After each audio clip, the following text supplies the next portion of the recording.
السلام عليكم ورحمة الله وبركاته. الحمد لله كفى وسلام على عباده الذين اصطفى. أما بعد فقد قال الله تعالى في كلامه المجيد وفرقانه الحميد: أعوذ بالله من الشيطان الرجيم. بسم الله الرحمن الرحيم. إن الله وملائكته يصلون على النبي يا أيها الذين آمنوا صلوا عليه وسلموا تسليما. وقال رسول الله صلى الله عليه وسلم: من صلى علي صلاة صلى الله عليه بها عشرا، أو كما قال عليه الصلاة والسلام। সম্মানিত মুসল্লিয়ানে কেরাম, সমস্ত প্রশংসা আল্লাহ সুবহানাহু ওয়া তাআলার জন্য, যিনি আমাদেরকে পবিত্র রজব মাসের প্রথম জুমায় তার পবিত্র ঘরে আসার তৌফিক দান করলেন। এই জন্য সেই মহান আল্লাহ তাআলার দরবারে কালিমাতুশ শুকর আদায় করি, সকলেই পড়ি আলহামদুলিল্লাহ। অতঃপর অসংখ্য দরুদ ও সালাম অনন্তকাল পর্যন্ত বর্ষিত হোক আমাদের প্রাণ প্রিয় রাসূল। কোন সময় কি কাজ আমাদের করা দরকার, কোন আমল করা দরকার, কিভাবে করা দরকার, এ বিষয়ে যেই মহান রাসূল আমাদেরকে পরামর্শ দিয়েছেন, দিক নির্দেশনা দিয়েছেন, সেই রাসূলের শানে দরুদ ও সালাম পাঠ করি সাল্লাল্লাহু আলাইহি ওয়াসাল্লাম। আজকে কয়েকটি বিষয়ে আলোচনা করার নিয়ত করেছি, যদি আল্লাহ তাআলা তৌফিক দান করেন। একটি বিষয় হলো পবিত্র কোরআন শরীফের সূরা আহজাবের 56 নম্বর আয়াত আমি পাঠ করেছি, যে আয়াতটা একেবারেই পরিশুদ্ধ আয়াত। এই আয়াতটা আমরা সবসময় শুনে থাকি। এই আয়াতের বিষয়ে কিছু কথা বলবো ইনশাআল্লাহ। আরেকটা বিষয় হলো রমজানুল মুবারকের বার্তা চলে আসছে। রজব মাস শুরু হয়ে গিয়েছে। রজব মাস শুরু হলেই রাসূলুল্লাহ সাল্লাল্লাহু আলাইহি ওয়াসাল্লাম রমজানের প্রস্তুতি গ্রহণ করতেন, এবং রজব মাস শুরু হলেই রাসূলুল্লাহ সাল্লাল্লাহু আলাইহি ওয়াসাল্লাম দোয়া করতেন আল্লাহর কাছে, এইভাবে: আল্লাহুম্মা বারিক লানা ফি রজব ওয়া শাবান ওয়া বাল্লিগনা রমাদান।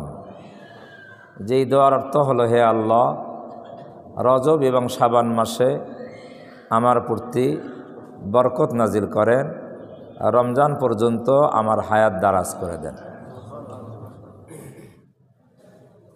এই দোয়া রাসূল সাল্লাল্লাহু আলাইহি ওয়াসাল্লাম রজব মাস আসলেই পড়তেন। এই একটা বিষয়। আরেকটা বিষয় হলো, শুরুতে একটি মাসআলা বলব। মাসআলাটা অনেকেরই জানা, কারো জানা নাও থাকতে পারে। সেই বিষয়ে মাসআলাটা হলো যে গোসল সংক্রান্ত বিষয়। আমরা তো গোসল করি না? গোসল শরীয়তের দৃষ্টিতে এই গোসল এটা কয়েক প্রকার। গোসল কয়েক প্রকারের গোসল। এক প্রকারের গোসলকে শরীয়তের দৃষ্টিতে ফরজ বলা হয়। গোসল করা ফরজ। কোনো কারণে কোনো নারী পুরুষের শরীর যদি নাপাক হয়ে যায়, তখন গোসল করা কি নাপাক। আবার দুই প্রকার। এক প্রকারের নাপাকে গোসল ফরজ হয়, আরেক প্রকারের নাপাকে গোসল ফরজ হয় না। ওযু করলেই কি হয়? পবিত্র হয়। যেমন প্রস্রাব পায়খানা যদি হয়ে যায়, তাহলে কি আর গোসল ফরজ হয় না? তখন ওযু করলেই কি হয়ে যায়? তাহলে পবিত্রতা অর্জনের মাধ্যম হলো দুইটা, আরও যদি বলি আরেকটু বাড়াইয়ে বলা যায় তিনটে। কয়টা? তা প্রথমত দুইটা পবিত্রতা অর্জনের মাধ্যম। একটা হলো গোসল, গোসলের দ্বারায় পবিত্র হওয়া যায়। আরেকটা হলো অজু, অজুর দ্বারাও কি হওয়া যায়। আবার এই গোসল আর অজুর স্থলাভিষিক্ত আরেকটা আছে পবিত্র হওয়ার, সেটা হলো তায়াম্মুম। তায়াম্মুম এটা গোসল এবং অজু দুইটারই কি স্থলাভিষিক্ত পবিত্র হওয়ার। তে গোসল যখন শরীর নাপাক হয়ে যায়, বড় নাপাকি যেটাকে বলা হয়, সেই ক্ষেত্রে গোসল করা কি হয়? ফরজ হয়। এটা হলো গোসলের প্রথম প্রকার, ফরজ গোসল। আরেকটা গোসল হলো ওয়াজিব গোসল। কি গোসল? মাইয়েতকে যে গোসল দেওয়ানো হয়, মাইয়েতকে কোনো মুসলমান নরনারী মারা গেলে গোসল দেওয়া হয়, এই গোসল দেওয়া কি ওয়াজিব। আরেক প্রকারের গোসল হলো সুন্নাত গোসল, যেই গোসল করা সুন্নত। এটা দুই ঈদের দিনে গোসল করা কি? জুমার দিনে গোসল করা সুন্নত। তবে হাদিসে জুমার দিনে গোসল করাকে ওয়াজিবও বলা হয়েছে। হাদিসে একাধিক হাদিস আছে যে হাদিসে জুমার দিনের গোসলকে কি বলা হয়েছে? ওয়াজিব বলা হয়েছে। কিন্তু মুহাদ্দিসিনে কেরাম, ফোকাহায়ে কেরাম এই হাদিসের ব্যাখ্যা করতে গিয়ে বলেছেন, যদিও ওয়াজিব শব্দ ব্যবহার হয়ে থাকে, তারপরও এই গোসল জুমার দিনের গোসলটা কি নয়? ওয়াজিব নয়, এটা সুন্নত। কি সুন্নত? এখন তো ঠান্ডার দিন, যদি ওয়াজিব ধরা হয় তাহলে গোসল করা তো কঠিন হয়ে যাবে, তাই না? অনেকেই তো আমরা ঠান্ডার কারণে, বিশেষ করে যারা মুরব্বী বয়োজ্যেষ্ঠ মানুষ, তারা আমরা গোসল করতে একটু কষ্ট পাই না? হ্যাঁ, তো জুমার দিনে গোসল আমাদের হানাফি মাযহাব মতে এটা কি সুন্নত। এই জন্য জুমার দিনের গোসল পারতপক্ষে করা দরকার। কি দরকার? কারণ এটা যেহেতু রাসূল সাল্লাল্লাহু আলাইহি সাল্লামের হাদিস দিয়ে ওয়াজিব বলা হয়েছে, যদিও ফুকাহায়ে কেরাম সুন্নত বলেছেন, এই জন্য এটার অনেক গুরুত্ব রাখে। এই জন্য জুমার দিনে যতই ঠান্ডা হোক, যদি এমন না হয় যে গোসল করলে আমার শরীর খারাপ হয়ে যাবে, গোসল করলে আমার রোগ বেড়ে যাবে, এইরকম যদি না হয়, তাহলে আমরা পানি গরম করে হলেও কি করব? ইনশাল্লাহ জুমার দিনে গোসল করব। এরপরে আমরা দৈনিক যে গোসল করি, এই গোসল কি ফরজও না, ওয়াজিবও না, সুন্নতও না, কি নফলও না। না, এটা বাঙালি গোসল। এটা কি গোসল? বাঙালি গোসল। এই গোসল করলে আমাদের ভালো লাগে, এই জন্য আমরা কি করি? ফ্রেশ হয়ে গোসল করলে ভালো লাগে। এই গোসল কোনো কি নাই, জরুরি নাই। তবে কি আছে, এটাকে আমরা মোবা বলতে পারি, জায়েজ আছে। কি আছে? জায়েজ আছে। কিছু কিছু দেশ এমন আছে যারা 2-4-10 দিনও কি করে না, গোসল করে না। যেমন আফগানিস্তান, আফগানিস্তানের মানুষ গোসল কি করে? কম করে। গরমের দিনে তো মোটামুটি করে, শীতের দিন একেবারে গোসল একেবারেই কি করে? কম করে। তো কিছু কিছু দেশে আছে ঠান্ডা বেশি, সেই সময় দেশে মানুষ গোসল করে না। কিন্তু আমরা বাংলাদেশিরা পানি অ্যাভেলেবল পাই, আল্লাহর বড় নিয়ামত, পানি আমাদের আছে, এই জন্য আমরা গোসল কি করি। এটা নিষেধ না, শরীয়তে কি নয়, নিষেধ। পরিষ্কার পরিচ্ছন্নতার উদ্দেশ্যে আমরা গোসল করতে পারি। এখন গোসল যেটা ফরজ গোসল, এই গোসলের ফরজ আবার 3টা। গোসলের ফরজ কয়টা? 3টা। একটা হলো নাকের নরম জায়গা পর্যন্ত পানি পৌঁছানো, অর্থাৎ নাকের ভেতরে পানি পৌঁছায়, কোনো জায়গায় যেন নাকের ভেতরে শুকনা না থাকে, কোনো ময়লা না থাকে। 2 নম্বর গড়াগড়ার সহিত কী করা? মুখের ভেতরে যে ফাঁকা জায়গা আছে, এটা কোনো জায়গায় যেন কোনো জায়গায় পানি পৌঁছানো বাদ না থাকে, পুরা জায়গায় যেন পানি পৌঁছায়। তবে যারা রোজাদার, তারা রোজা অবস্থায় যদি গোসলের ফরজ আদায় করতে হয়, তখন সাবধানের সাথে কি করবে? গড়াগড়া করবে, যাতে করে হুলকুমের নিচে পানি পৌঁছে না যায়, কারণ পানি পৌঁছে গেলে তো রোজা নষ্ট হয়ে যাবে। 2-3 নম্বর হলো মাথার তালু থেকে পায়ের তালু পর্যন্ত পুরা শরীরে ধৌত করা, কোনো জায়গায় যেন কোনো একটা চুল পরিমাণ জায়গাও শুকনা না থাকে, তাহলে কি হয়ে যাবে? গোসল আদায় হয়ে যাবে। এখন যদি শরীরের কোনো জায়গায় যদি পানি না পৌঁছে তাহলে কিন্তু গোসল কি হবে না? আদায় হবে না। এটা হলো ফরজ গোসলের ক্ষেত্রে। কোন গোসল? আর যদি সুন্নত নফল গোসল যদি করেন, মুস্তাহাব মুবাহ গোসল যদি করেন, এখানে যদি কোনো জায়গায় পানি না পৌঁছে তাতেও কোনো কি নেই, সমস্যা নাই, কারণ আপনার গোসলই তো ফরজ না। যখন ফরজ হবে ওই সময় ফরজ যেন ছুটে না যায়, তাহলে গোসল হবে না। গোসলের 3টা ফরজ, এটা আমাদের জানা দরকার এবং সাবধানে কি করা দরকার? গোসল করা দরকার। এখন বলেন কেউ গোসলের ফরজ 3টা জানে না, 3টা জানে না, গোসল করছে, নাকের ভেতরেও পানি পৌঁছাইছে এবং গড়গড়ার সহিত কুলু করছে, পুরো শরীরে পানি পৌঁছাইছে, কোনো জায়গায় শুকনা নাই, না পাকেও নাই, তাহলে তার গোসল হবে কি না? গোসলের ফরজ সে জানে না, গোসলের 3টা ফরজ সে জানে না, কিন্তু 3টা ফরজ কি করছে? অজান্তেই আদায় হয়ে গেছে। এখন গোসল হবে কিনা? ডান দিক থেকে কন হবে কিনা? হ্যাঁ হবে। ফরজ যদি জানা না থাকে তারপরও ফরজ যদি কি হয়ে যায়? আদায় হয়ে যায়, তাহলে গোসল কি হয়ে যাবে? আদায় হয়ে যাবে। এটা আল্লাহ পাকের শুকরিয়া না? হ্যাঁ, যদি কঠিন হইতো, যদি ফরজ জানে না তাহলে গোসলই হবে না, তাহলে অধিকাংশ মানুষেরই গোসল হবে না, কারণ অধিকাংশ মানুষই আমরা ফরজ বলতে পারি না। তাহলে আমরা গোসল বিষয়ে মাসালাটা পরিষ্কার বুঝতে পারলাম যে এটা হলো গোসলের ফরজ। গোসলের আগে সুন্নত তরিকা হলো নামাজের যে অজু করি আমরা, নামাজের অজু, এই নামাজের অজু গোসলের আগে করা। গোসলের আগে কি করা? নামাজের যেভাবে অজু করি এইভাবে অজু করা, এটা গোসল করার একটা সুন্নত পদ্ধতি, সুন্নত পদ্ধতি। তা নামাজের আগে অজু করা, এ গোসলের আগে কি করা? অজু করা, নামাজের অজুর মতন অজু করা। এই অজু করার পরে আপনি গোসল করবেন। গোসল করার পরে আবার পুনরায় অজু করার কোনো প্রয়োজন নাই। অজু করার কি নেই? প্রয়োজন নেই।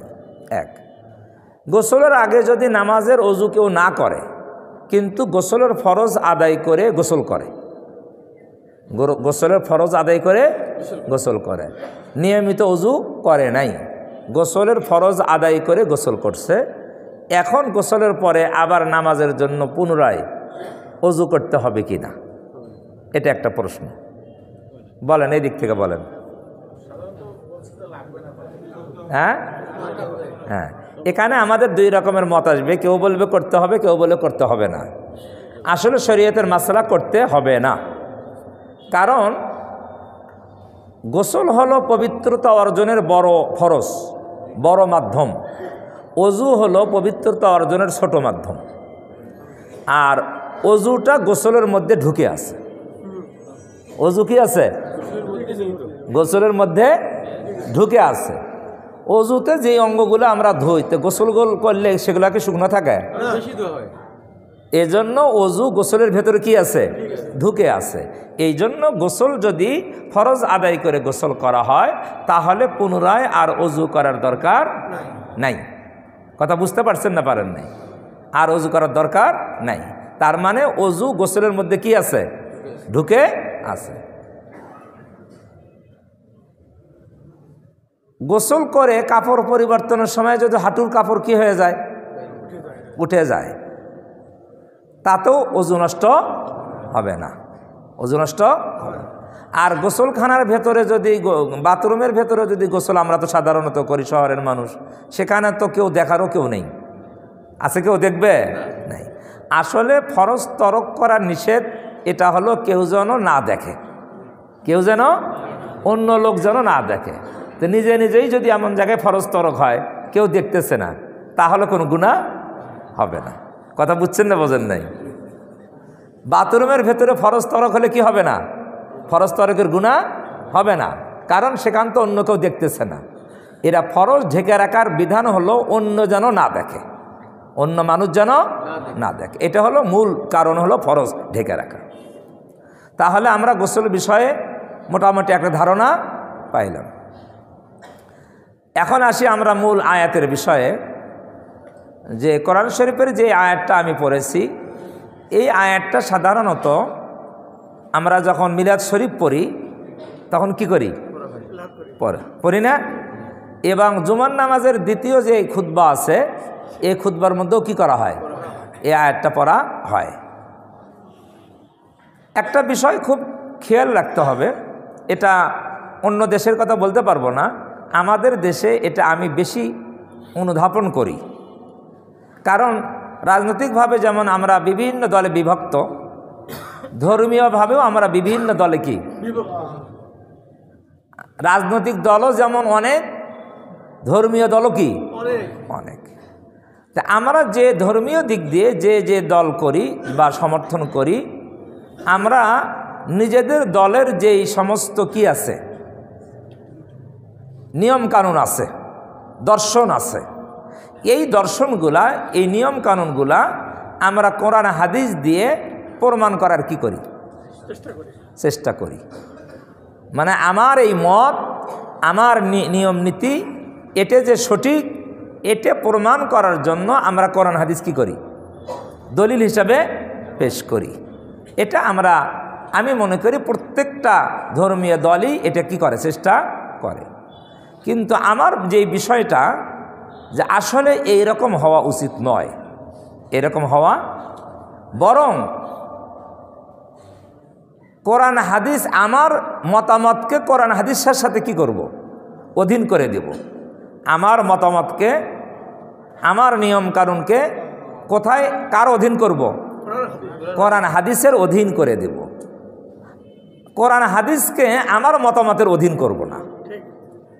কথা বুঝাইতে পারছি? কথাটা হয়ে গেছে উল্টা।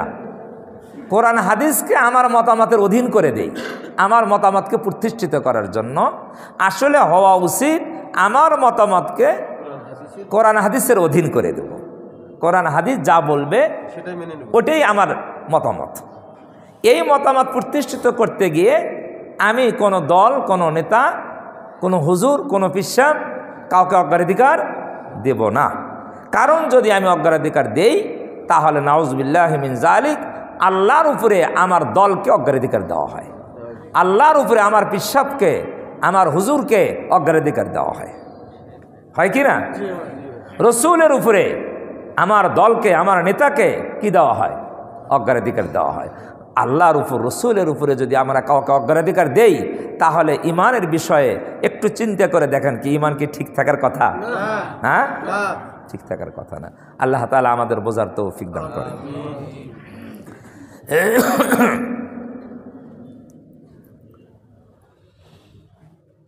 সূরা আহজাবের যে আয়াতটা পরিশুদ্ধ আমি পড়েছি, এই আয়াতের প্রথম শাব্দিক তর্জমা আমি আপনাদেরকে জানাই, এরপর আমরা ব্যাখ্যা করব ইনশাআল্লাহ। আয়াতটা হলো এই, ইন্নাল্লাহা ওয়া মালাইকাতাহু ইউসাল্লুনা আলান নবী, নিশ্চয়ই আল্লাহ তাআলা এবং তার ফেরেশতাগণ ইউসাল্লুনা আলান নবী, নবীজির উপর কি পড়েন? দরুদ পড়েন। দরুদের শব্দটা কি? ইউসাল্লুনা। শব্দটা কি? ইউসাল্লুনা।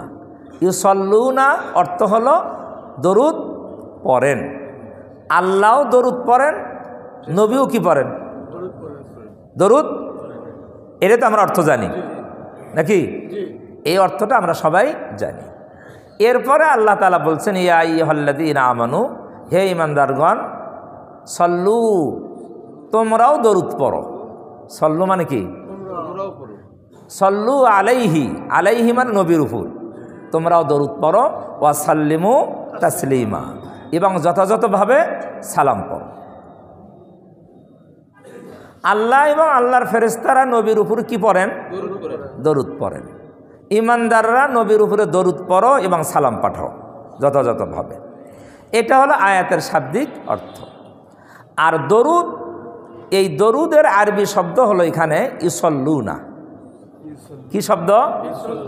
ইউসাল্লুনা। যারা আলেম ওলামা আছেন তারা তো শব্দ ভালো বুঝতেছেন। ইউসাল্লুনা এটা যেমন দরুদের অর্থে আসে, আবার এটা নামাজের অর্থও আসে। কিসের অর্থ? সল্লা ইসল্লি সল্লু, এটা কিসের অর্থ? নামাজ। আমরা যে নামাজ পড়ি এটারও আরবি কি? এই একই আরবি। এই সল্লুনের অর্থ কি? ফাওয়াইলুল মুসাল্লিন পড়েন নাই? ওই যে মুসল্লি আমরা বলি না, এই মুসল্লি এটাও কি এই সলাৎ থেকে। তাহলে সলাতের অর্থ যেমন দরুদ, তেমনি সলাতের অর্থ কি? নামাজ। কি? নামাজ। এখন আল্লাহ নবীর উপর দরুদ পড়েন, ফেরেশতারা দরুদ পড়েন, এই বিষয়টা আমাদের ক্লিয়ার হওয়া দরকার। আল্লাহ দরুদ পড়েন কিভাবে? আল্লাহ দরুদ কিভাবে পড়েন? কথা বুঝছেন না বোঝেন নাই? কেউ কি বলবেন আল্লাহ কিভাবে দরুদ পড়ে নবীর উপরে?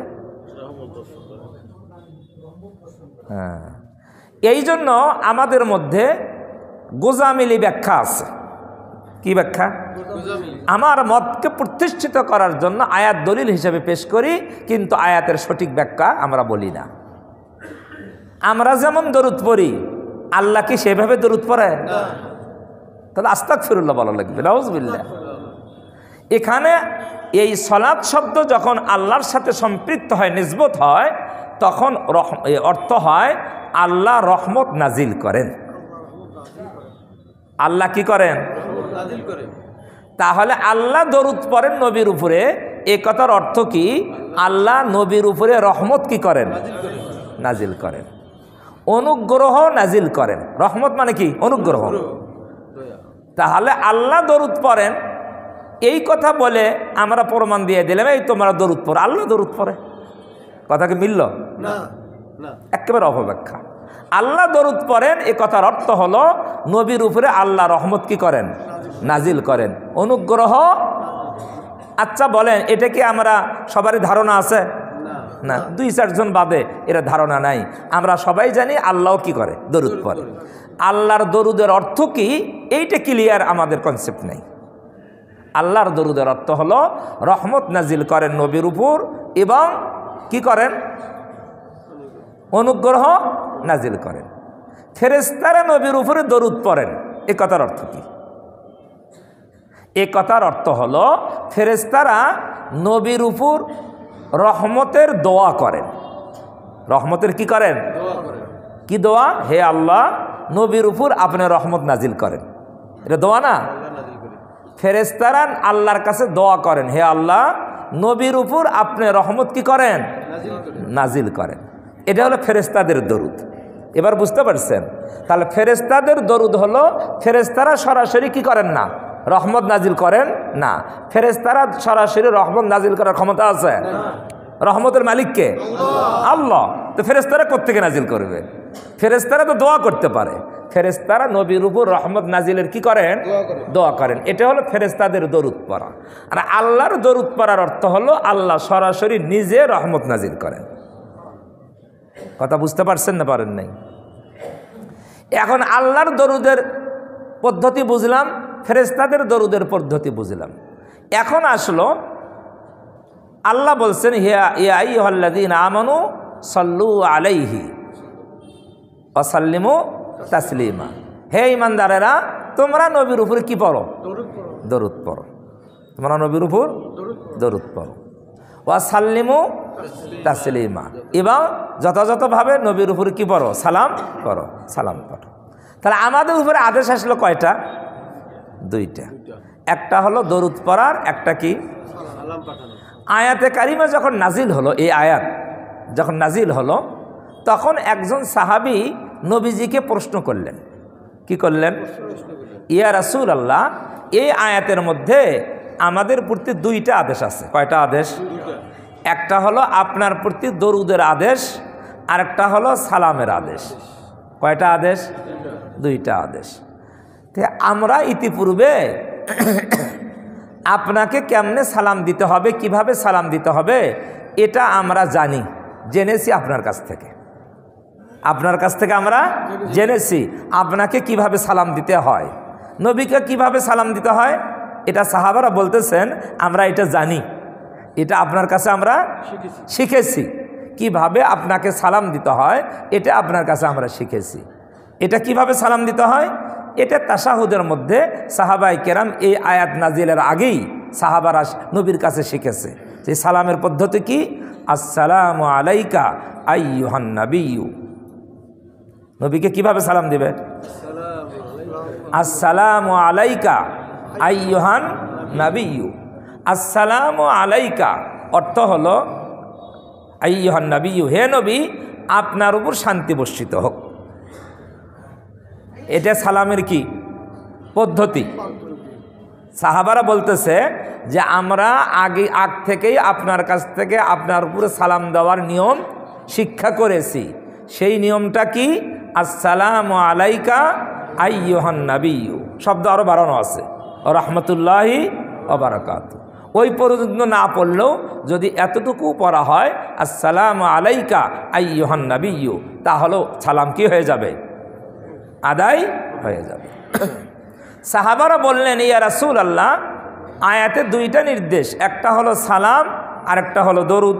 তো সালাম কিভাবে কি পদ্ধতিতে আপনাকে দিতে হয় এটা তো আমরা শিখছি আপনার কাছ থেকে, কিন্তু দরুদ আপনার উপরে কিভাবে পড়ব এটা তো আমরা জানি না। কথা বুঝছেন না বোঝেন নাই, এটা আমরা জানি না। এখন আপনি আমাদেরকে শিখান যে আপনার উপরে দরুদ আমরা কিভাবে পড়ব। প্রশ্নটা কি সবাই বুঝতে পারছেন? রাসূলুল্লাহ সাল্লাল্লাহু আলাইহি ওয়াসাল্লাম সাহাবাদের এই প্রশ্নের জবাবে বললেন, আমরা যে দরুদ পড়ি নামাজের মধ্যে, এই দরুদটা পুরোপুরি নবীজি বলে দিলেন। আল্লাহুম্মা সাল্লি আলা মুহাম্মাদ ওয়া আলা আলি মুহাম্মাদ কামা সাল্লাইতা আলা ইব্রাহিম ওয়া আলা আলি ইব্রাহিম ইন্নাকা হামিদুম মাজিদ। আল্লাহুম্মা বারিক আলা মুহাম্মাদ ওয়া আলা আলি মুহাম্মাদ কামা বারাকতা আলা ইব্রাহিম ওয়া আলা আলি ইব্রাহিম ইন্নাকা হামিদুম মাজিদ। সাহাবাদের প্রশ্নে নবীজি এই দরুদটা বললেন। যে আয়াতে তো দুইটা নির্দেশ, একটা হলো আপনাকে সালাম দিতে হবে আর একটা হলো দরুদ পড়তে হবে। সালামটা তো আগেই আপনার কাছ থেকে শিখে নিছি, এখন দরুদ যে পড়ব কিভাবে পড়ব, নবীজি এই দরুদটা বললেন। এখন এই দরুদ যদি আপনি নবীজির উপরে পড়েন তাহলে নবীজির শিখানো দরুদই পড়লাম, ঠিক না? ঠিক কিনা? একটা কথা খুব ভালো করে জানবেন, দরুদ অর্থ হলো আমাদের উপরে দরুদ পড়ার নির্দেশ আছে, তা আমরা দরুদ পড়ব। এ কথার অর্থ কি, আমরা নবীর উপরে রহমতের কি করব, দোয়া করব। এই দরুদের মধ্যে রহমত আর বরকতের দোয়াই শিখেছেন আল্লাহর নবী। দরুদের অর্থ আমরা অনেকেই জানি না। আল্লাহুম্মা, হে আল্লাহ, সল্লি আলা মুহাম্মদ, সল্লি আলা মুহাম্মদ অর্থ কি, মুহাম্মদ সাল্লাল্লাহু আলাইহি সাল্লামের উপরে আপনি রহমত বর্ষণ করুন। একই অর্থ না? সল্লি মানে কি, রহমত বর্ষণ করুন। সল্লি আদেশ, আমরা আল্লাহর কাছে দোয়া করতেছি, হে আল্লাহ আপনি নবীজির উপর রহমত কি করুন, ওয়া আলা আলি মুহাম্মদ, নবীজির বংশধরের উপর রহমত কি করুন, কামা কামা সাল্লাইতা আলা ইব্রাহিম ওয়া আলা আলি ইব্রাহিম, যেমন ইব্রাহিম আলাইহিস সালাতু ওয়াস সালাম এবং তার বংশধরের উপর রহমত বর্ষণ করছেন, সেভাবেই আমার নবী এবং তার বংশধরের উপর রহমত বর্ষণ করুন। তাহলে দোয়া না? আল্লাহুম্মা বারিক আলা মুহাম্মদ, হে আল্লাহ নবীজির উপর তার বংশধরের উপরে বরকত নাজিল করেন। কি করেন? বরকত। বারিক আলা মানে বরকত নাজিল করেন, যেমন বরকত নাজিল করেছিলেন ইব্রাহিম আলাইহিস সালাতু ওয়াস সালাম এবং তার বংশধরের উপরে। কথা বুঝতে পারছেন না পারেন নাই? তাহলে এটাই দরুদ, এই যে দরুদটা আমাদেরকে শেখানো হলো, এই দরুদটা প্রত্যেক হাদিসের কিতাবেই আছে। তাহলে এই দরুদের মধ্যে আমাদেরকে এইভাবে নবীর উপরে দরুদ পড়তে বলা হলো যে আমরা যেন আল্লাহর কাছে নবীর জন্য কি চাই, রহমত নাজিলের কি করি, দোয়া করি, বরকত নাজিলের দোয়া করি। এটা নবীজি আমাদেরকে শিখাইছেন। মুহাদ্দিসিনে কেরাম বলেন যে দরুদের মূল বিষয় হলো, মূল থিম হলো নবীজির উপর রহমতের কি করা, দোয়া করা। এখন নবীজি যেই ভাষাটা আমাদেরকে শিক্ষা দিয়েছেন, এই ভাষায় নবীজির উপরে দরুদ পড়া, এটা স্বাভাবিকভাবেই উত্তম হওয়ারই কথা। কি বলেন? নবীর চয়নকৃত ভাষা আর আমার চয়নকৃত ভাষা কি এক হতে পারে? কোনোদিন হতে পারে? কোনোদিনও হতে পারে না। এটা কিভাবে বিশ্বাস করি যে আমার চয়নকৃত ভাষা নবীর চয়নকৃত ভাষার চেয়ে উত্তম হতে পারে? পারে? কোথায় নবী আর কোথায় আমরা? তাহলে নবীর চয়নকৃত ভাষা স্বাভাবিকভাবে আমরা বলি, নবীর চয়নকৃত ভাষা আল্লাহর চয়নকৃত ভাষা, এটার সাথে মানুষের চয়নকৃত ভাষার কোনোদিন তুলনা হতে পারে না। তাহলে যেহেতু নবীর চয়নকৃত ভাষা যেই দরুদ, এই জন্যই বলা হয় এই দরুদটা উত্তম দরুদ। কি দরুদ? কারণ চয়নটা কার? নবীজির চয়ন। এখন মুহাদ্দিসিনে কিরাম বলেছেন যে আমরা যদি দরুদ চয়ন করি, যেই দরুদের মধ্যে নবীর উপরে রহমতের দোয়া থাকবে, কিসের দোয়া? সেই দরুদ পড়াও জায়েজ আছে। কি আছে? যেহেতু দরুদের মূল বিষয় হলো নবীর উপরে রহমতের কি করা? দোয়া করা। তাহলে ওই বিষয় সম্বলিত কোনো শব্দ দিয়ে যদি দরুদ পড়া হয় তাহলে সেটা কি হবে? জায়েজ হবে। কিন্তু উত্তম কি হবে? উত্তম কোনটা হবে? কথা কি বুঝাইতে পারছি? সাহাবীদের যুগ থেকে তাবিঈনদের যুগে, মুহাদ্দিসিনদের যুগে দরুদের যে মূল থিম, এই থিমকে সামনে রেখে কিছু কিছু দরুদ বানানো হয়েছে। কিছু কিছু দরুদ বানানো হয়েছে। একটা পরিচিত দরুদ আছে, দরুদ ও সালাম, যেটা মুহাদ্দিসিনে কিরাম তাবিঈনদের যুগ থেকেই প্রচলিত হয়ে আসছে। হাদিসের কিতাবে যে দরুদটা অধিক হারে ব্যবহার হয়েছে, সেই দরুদটা হলো সাল্লাল্লাহু আলাইহি ওয়াসাল্লাম। সাল্লাল্লাহু আলাইহি ওয়াসাল্লাম। হাদিসের কিতাবে মুহাদ্দিসরা যখন হাদিস লিখছে তখন এই দরুদটাই লিখছে, ক্বালা রাসূলুল্লাহি সাল্লাল্লাহু আলাইহি ওয়াসাল্লাম। ক্বালা মানে রাসূলুল্লাহ বলেছেন, এই রাসূল বললেন, সাথে সাথে ওনারা কি লিখছেন? সাল্লাল্লাহু আলাইহি ওয়াসাল্লাম। এই দরুদটা লিখছেন। একটা পৃষ্ঠের মধ্যে রসুলের, একটা লাইনের মধ্যে যদি রসুলের নাম দুইবার লেখা লাগছে তাহলে দরুদও কয়বার লিখছে? কোন মুহাদ্দিস রসুলের নাম লেখার সাথে দরুদ লেখে নাই, এইরকম কোন মুহাদ্দিস কোন হাদিসের কিতাব খুঁজে পাওয়া যাবে না। কারণ কি? হাদিসে পাকের মধ্যে আসছে রাসূলুল্লাহ সাল্লাল্লাহু আলাইহি ওয়াসাল্লামের নাম মোবারক কেউ যদি বলে এবং কেউ যদি শোনে তাহলে তার উপরে নবীর উপর দরুদ পড়া ওয়াজিব হয়ে যায়। দরুদ পড়া কি? দরুদ পড়া ওয়াজিব হয়ে যায়। নবীজি বলছেন, আমার নাম শুনলে, আমার নাম বললে তার উপরে নবীর দরুদ, আমার উপরে দরুদ পড়া কি? ওয়াজিব। অন্য হাদিসে আছে যে নবীজির উপরে নবীর নাম পড়ে, নাম বলে, নবীর নাম শুনে কেউ যদি দরুদ না পড়ে সেই ব্যক্তি বখিল। এটা হাদিসের শব্দ, যে এই বখিল কৃপণ ওই ব্যক্তি নবীর নাম শুনলো বা নবীর নাম বলল, এরপরে দরুদ পড়ল না। এখন মুহাদ্দিসিনে কেরাম, ফুকাহে কেরাম ব্যাখ্যা দিয়েছেন, একই মজলিসে যদি নবীজির নাম বারবার বলা হয়, নবীজির নাম বারবার শোনা হয়, তাহলে একবার নবীর উপরে দরুদ পড়া কি? ওয়াজিব। একবার নবীর উপর দরুদ পড়া ওয়াজিব। আর প্রত্যেকবার নবীর উপরে দরুদ পড়া মুস্তাহাব। প্রত্যেকবারই কি? নবীর উপরে দরুদ পড়া মুস্তাহাব। কেউ যদি একবার পড়ে আর যদি বাকি না পড়ে তাহলে সে আর গুনাহগার হবে না। একবারও যদি না পড়ে তাহলে ওয়াজিব তরক করার কি হবে? গুনাহগার হবে এবং সে কৃপণ হিসেবে আখ্যায়িত হবে। এখন আসেন আয়াতের যে হুকুম, এই আয়াতের হুকুম কি, বিধান কি? আল্লাহ তাআলা যে নবীর উপরে দরুদ ও সালাম পাঠ করতে বলেছেন, এটা কি ফরজ, ওয়াজিব, সুন্নত না নফল? হুকুম কি?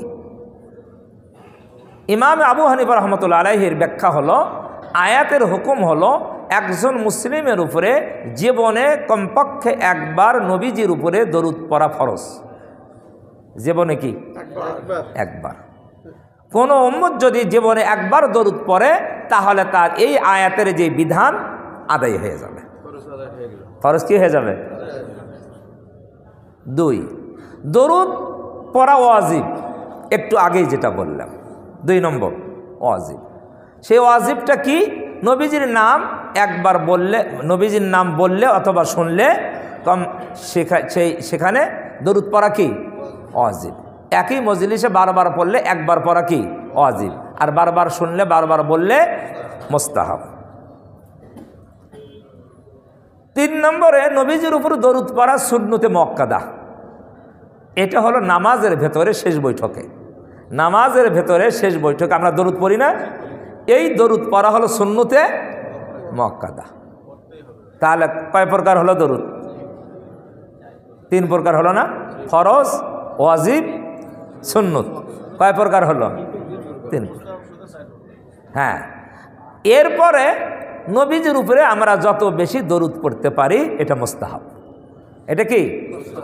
নবীজির উপরে যে যত বেশি দরুদ পড়তে পারি এটা কি মুস্তাহাব। তাহলে দরুদ কত প্রকার হলো? হ্যাঁ, 4 প্রকার।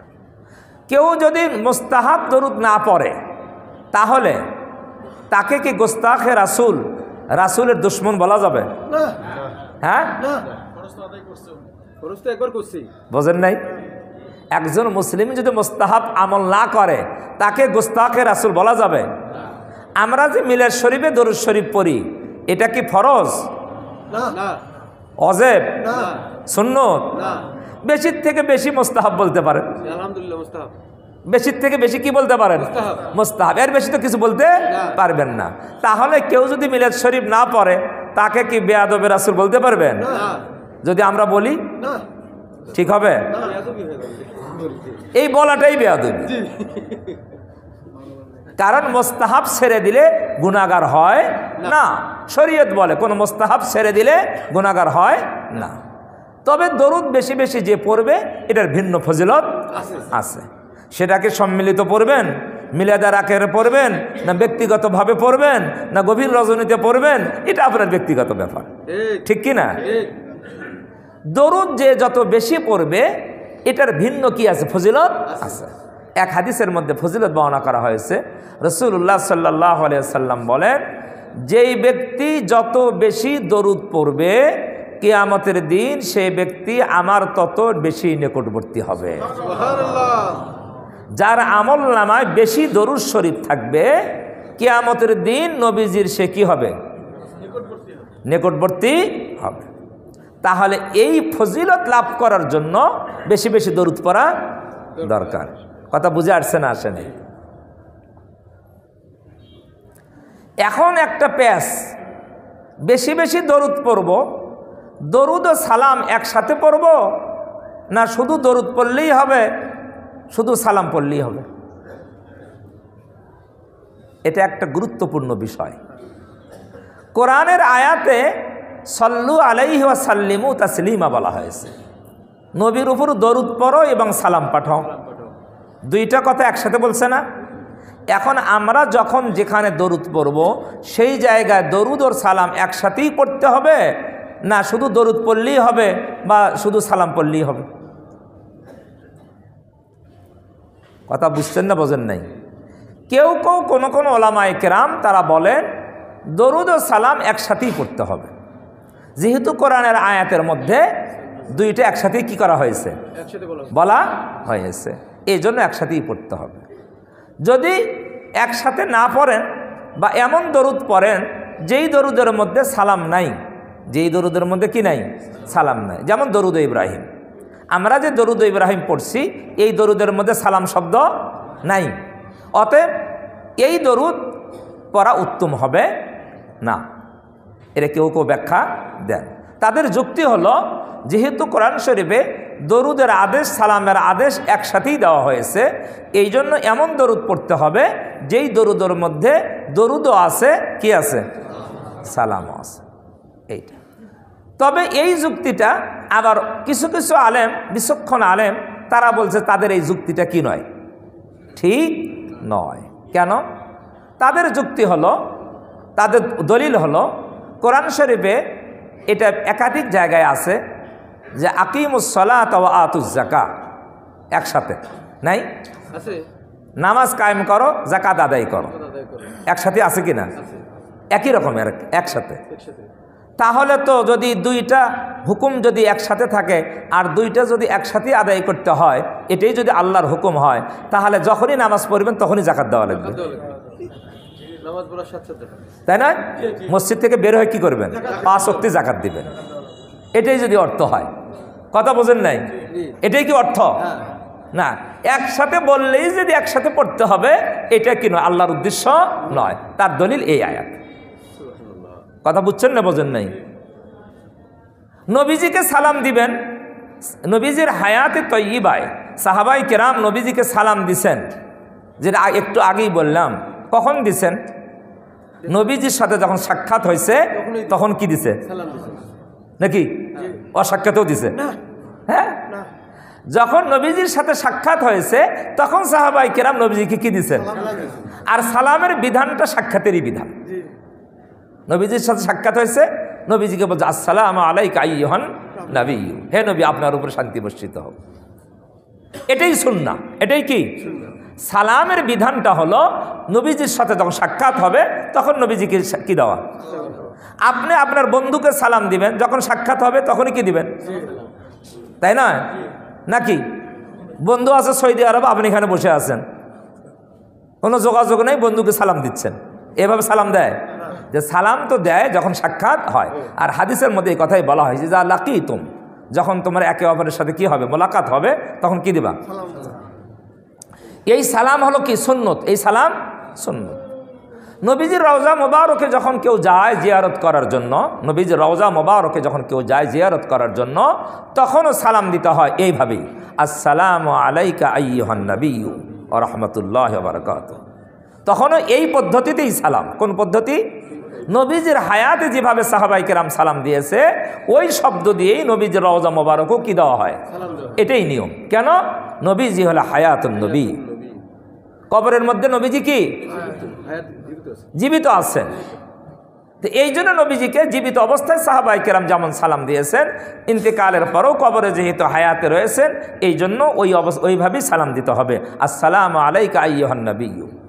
কথা বুঝে আসছে না আসে নাই? একটা হাদিসের মধ্যে আসছে রাসূলুল্লাহ সাল্লাল্লাহু নবীজি সাল্লাল্লাহু আলাইহি সাল্লাম বললেন যে সাহাবাই কেরামকে বললেন যে আমার উপরে আমার ইন্তেকালের পরও যারা সালাম দিবে, ইন্তেকালের পরও কি দিবে? এই হাদিস থেকে বোঝা যায় ইন্তেকালের পরও কি দেওয়া যাবে? তাহলে এই সালাম কাছে থেকেও দেওয়া যাবে, দূর থেকেও দেওয়া। এই হাদিস থেকে বোঝা যায় আমাকে যখন কেউ সালাম দিবে আল্লাহ তাআলা ওই সময় আমার রুহু মোবারক আমাকে ফিরিয়ে দেন। আমার রুহু মোবারক আমাকে ফিরিয়ে দেন। আর আমি রুহু মোবারক ফিরিয়ে পেয়ে আমার যে উম্মত আমাকে সালাম দেন আমি তার সালামের উত্তর দিই। তাহলে এই হাদিস থেকে বোঝা যায় যে নবীজির ইন্তেকালের পরও নবীজির কাছে গিয়ে কেউ যদি সালাম দেয় নবীজি তার সালামের কি দেন? দূর থেকেও কেউ যদি কি দেয় নবীজিকে সালাম দেয় তাহলে এই সালামেরও কি দেয়? উত্তর দেয়। এখন দূর থেকে সালাম কিভাবে দিব, কাছ থেকে কিভাবে দিব? সাহাবাদের যুগ থেকে নবীজির ইন্তেকালের পরে তাবেঈন মুহাদ্দিসিনের যুগ পর্যন্ত একটা প্রসিদ্ধ সালাম দরুদ ও সালাম, যেটা আমি একটু আগে বলছি হাদিসে মুহাদ্দিসরা লিখেছেন, সেই প্রসিদ্ধ সালাম ছিল এইরকম, দরুদের সাথে সালাম সাল্লাল্লাহু আলাইহি ওয়াসাল্লাম। এর মধ্যে দরুদ এবং সালাম একত্রে। সাল্লাল্লাহু এটা হলো দরুদ, সাল্লাল্লাহু আলাইহি এটা কি? ওয়াসাল্লাম এটা হলো সালাম। এটা কি? সালাম। বুঝছেন এবার কথা? সাল্লাল্লাহু আলাইহি, হে আল্লাহ নবীর উপরে রহমত নাজিল করেন, ওয়াসাল্লাম নবীর উপরে শান্তি বর্ষণ করেন। তাহলে সাল্লাল্লাহু আলাইহি ওয়াসাল্লাম এইটা হলো দরুদ এবং কি সালাম। তাহলে দরুদ আর সালাম একসাথে এই দরুদ শরীফের মধ্যে আছে। কথা বুঝতে পারছেন না? পারেন নাই? আর নবীজির রওজা মুবারকে যে আমরা সালাম দিব তখন কিন্তু ওখানে গিয়ে বলবো না সাল্লাল্লাহু আলাইহি ওয়াসাল্লাম, এরকম না। ওখানে বলবো কি? আসসালামু আলাইকা আইয়ুহান নবিয়্যু ওয়া রাহমাতুল্লাহি ওয়া বারাকাতুহু। এখন দেখেন এই দুই সালামের মধ্যে পার্থক্য হয়েছে না হয় নাই? হয় নাই? ওখানে নবীজি রওজা শরীফে গিয়ে নবীজিকে সম্বোধন করে কি দিলাম? সালাম দিলাম, হে নবী আপনার উপরে শান্তি বর্ষিত হোক, আল্লাহ তাআলা আপনার উপরে শান্তি বর্ষণ করুন। আর যখন দূর থেকে সালাম দিলাম তখন আর নবীজিকে সম্বোধন করিনি, করছি? তখন সম্বোধন করছি কাকে? আল্লাহকে। হে আল্লাহ নবীর উপরে রহমত নাজিল করেন এবং নবীজির উপর শান্তি বর্ষণ করেন। তার সম্বোধন আর দূর থেকে নবীজিকে করা হয়নি। এটা হলো মুহাদ্দিসিনে কেরাম, যে একেবারে সমস্ত মুহাদ্দিসিনে কেরাম এই দরুদ ও সালামের উপরে ইজমা হয়ে গিয়েছে, একমত হয়ে গিয়েছে। কথা বুঝছেন না বোঝেন নাই? এখন আসেন, দূর থেকে নবীজিকে সম্বোধন করে সালাম দেওয়া এটা যাবে কি যাবে না, এটার ব্যাপারে ওলামায়ে কেরামের মধ্যে কি আছে? বিশাল মতনৈক্য আছে। এই মতনৈক্য আমার মতো ক্ষুদ্র মানুষ সমাধান করার কোনো ক্ষমতা নাই, কোনো ক্ষমতা নাই। আমি সকলের মতের উপরে শ্রদ্ধা রাখি। আপনারা যে যে মতের উপরে আছেন সেই মতের উপরেই কি করবেন?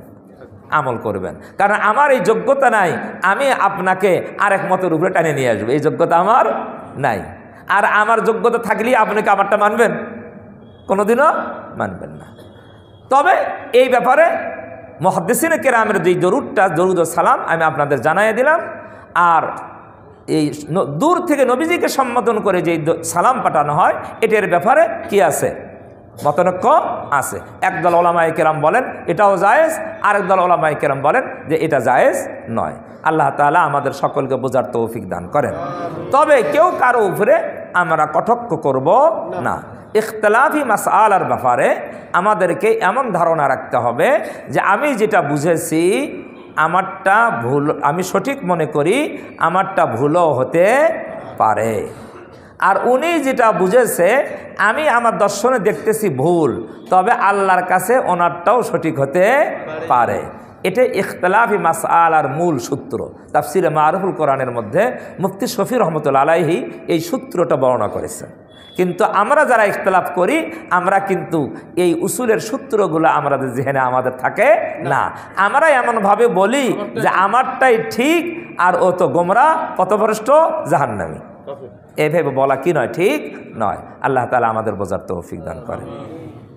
টাইম পার হয়ে গেছে। আর একটা কথা না বললেই নয়, সেই কথাটা হলো এই যে সালাম ছাড়াও দরুদ পড়া যাবে, সালাম ছাড়াও দরুদ পড়া যাবে। এটা সুন্নতের খেলাফ নয়, অনুত্তম নয়। বহু হাদিসের মধ্যে রাসূল সাল্লাল্লাহু আলাইহি সাল্লাম দরুদ পড়তে বলছেন, সেই দরুদগুলোর মধ্যে সালামের কথা নাই। যেমন আমি যে হাদিস পড়ছি মুসলিম শরীফের হাদিস, মান সাল্লা আলাইয়া সালাতান, মান সাল্লা আলাইয়া সালাতান, নবীজি বলেন যে ব্যক্তি আমার উপর একবার দরুদ পড়বে, মান সাল্লা আলাইয়া সালাতান, একবার কি পড়বে? দরুদ পড়বে। এখানে কি সালামের কথা আছে? নাই, সালামের শব্দ নাই। সাল্লাল্লাহু আলাইহি বিহা আশরা, নবীজি বলেন আল্লাহ তাআলা আমার উপরে একবার দরুদ যে পড়ল এর বিনিময়ে আল্লাহ তাআলা তার উপরে 10টি রহমত নাজিল করে। এইরকম একাধিক হাদিস আছে যে হাদিসের মধ্যে শুধু দরুদের কথা বলা হয়েছে, সালামের কথা বলা হয়নি। যেমন নবীজি বলেছেন আমার নাম শুনলে সে দরুদ পড়বে, এখানে এই কথা বলা হয়নি, হাদিসে নাই যে দরুদ পড়বে এবং সালামও, এ কথা বলা হয়নি। একাধিক হাদিস আছে যে আমার উপরে দরুদ পড়বে, আমার উপরে দরুদ পড়বে, বেশি বেশি দরুদ পড়বে। তাহলে বোঝা গেল শুধু দরুদ পড়াও এটা হাদিস সম্মত আমল, এটাকে কি মনে করা যাবে না, ছোট করে দেখা যাবে না, মাকরু মনে করা যাবে না। যদি মাকরু মনে করেন তাহলে নবীর কথাই তো মাকরু হয়ে যায়, নাউজুবিল্লাহ। নবী তো শুধু দরুদের কথাই বলছেন এই হাদিসের মধ্যে। আল্লাহ তাআলা আমাদের বোঝার তৌফিক দান করেন। এই কথাগুলো তো আসলে সমাপ্ত করা যায় না, কেউ ভুল বুঝবেন না। যদি কারো খটকা লেগে থাকে পরবর্তীতে আমার সাথে যোগাযোগ করবেন ইনশাআল্লাহ।